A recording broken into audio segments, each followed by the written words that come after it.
Welcome to the Manager Matt podcast show. The show is designed to give you solutions to your day-to-day management and leadership problems. It's hosted by Matthew Haddock, a frontline manager and leader with over 25 years of experience. If you're ready, then let's get on with the show. Hi and welcome to the Manager Matt podcast show. This show is designed to give you actionable and practical help and advice which will improve your management skills and get you the best results you can. Make sure, if you haven't already, take the time to subscribe to the show. You'll never miss an episode, and share it with anyone else you think might enjoy it. Also, can you do me a massive favour and rate wherever you get your podcasts this show? It drives people to find us a bit more and hopefully improve some more leaders and managers in the future. Without any more delay, let's get on with this week's show. Well, congratulations, or commiserations. No, let's be positive about today's show. Congratulations, you've been promoted. You've been after that role for so long, but you've got it. You're a manager of people now. Not a lone wolf, but a leader of a pack. You know, it's hard. Let's face it, it's hard to step up to that new plate. You've shown, in theory at least, and maybe in practical steps, that you are ready for the next level up in your career. You're ready for the big league. And everything's great because, of course, you've watched so many managers and leaders before you mess it up. There's no doubt you're going to be better. You're going to be the greatest manager in the world.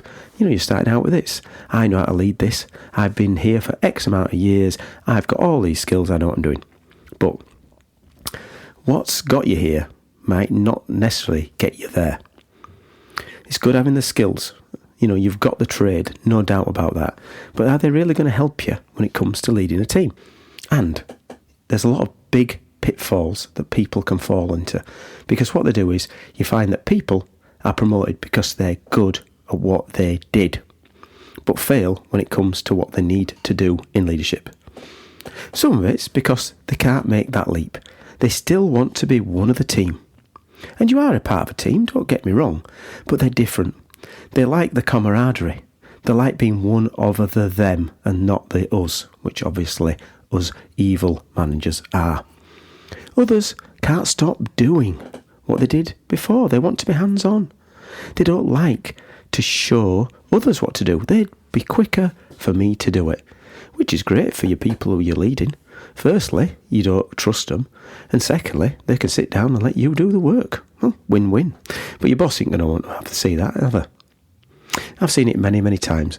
Really, really good people with skills being promoted into positions which, unfortunately, without the right guidance, can soon find themselves in an unhappy place. And it's partly down to the managers who promote them. You have to give the people a different set of skills and mindset when you do that step up.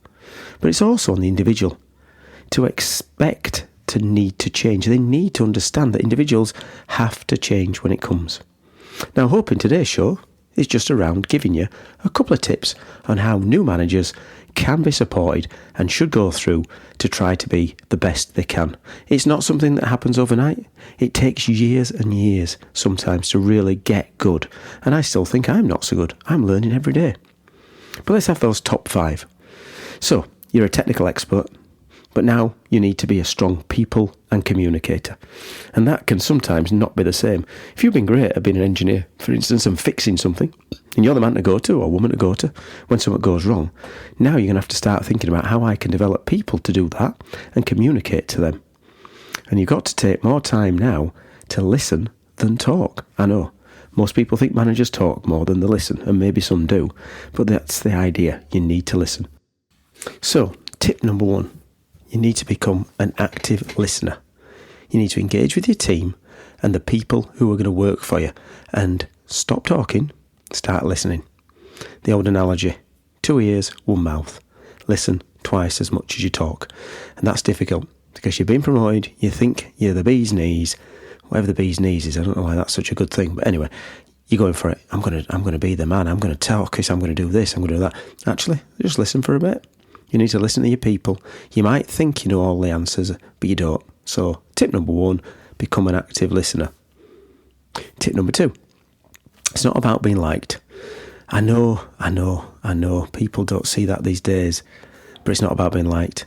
You've got to be fair, you've got to be consistent, no doubt about that, but no favourites. No inconsistency. You need to be hard when you need to be hard. You need to be soft when you need to be soft. I never said it was going to be easy, but you've got to be fair and consistent. You can't be there to be liked. You're never going to be the person who is always going to be popular.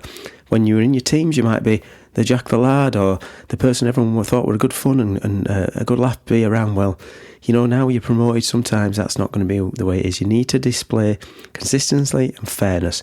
You need to make sure that you're doing what's right for the company to make sure that they're successful.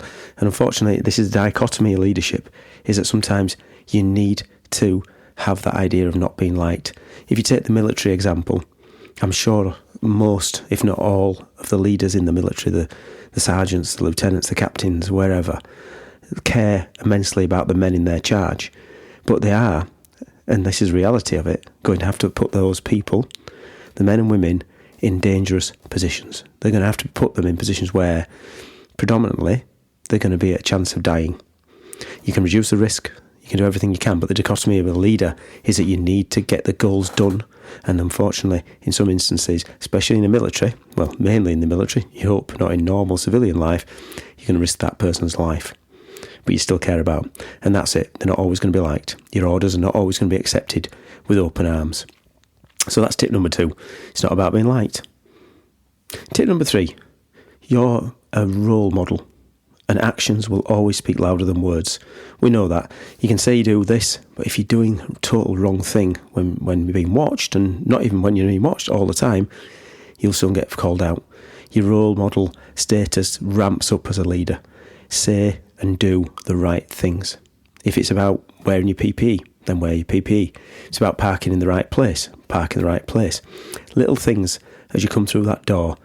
If you're telling people to be courteous, which is the only right thing to do. The big shadow of a leader, they call it. Whatever shadow you cast, people are going to see. And as soon as you break that rule, as soon as you cross that line, or don't follow what you say, people will remember. The 99% of the time you do something right, the 1% you do it wrong, people will see. So tip 3, be a role model. Tip 4, clear and concise actions. Let's think of it this way. People who are in your charge, so the people who you have a direct line into, and you obviously have them as your directs, they're not mind readers. You need to make sure that your team, unless they are full of mind readers, which would be brilliant, or not, they're not mind readers. So you need to make sure you're getting the expectations, setting actions, and then measuring the results that you expect from them. You might feel that you're being clear, but that's a mistake. Not everyone who follow you is going to understand. So let's make sure you are clear and concise with what you do when you're putting over your actions. So make sure that everyone on your team knows what their part is to play in delivering the results. So tip number 4 is to be clear and concise. And tip 5, a real difficult thing for me, and I think for most people, is that as humans, we have emotions. Now, it doesn't mean you don't have emotions, because you're humans, but be aware of your emotions as a new manager and even as an old manager. Acting on impulse, using those unconscious biases. We know you're human, you're going to react, but you're going to react and regret. So make sure, tip 5 is around being aware of your emotions, taking the time to stop, step back before you go and say something or do something which you would regret, because as I've said in the tip number 3, you are a shadow of a leader. So be aware. If you need to take a breath, then move away from the situation or go take advice and counsel from somebody else. But be aware of your emotions. So tip 5, be aware of your emotions. It's never easy, but it's always very rewarding. That's all I say to people.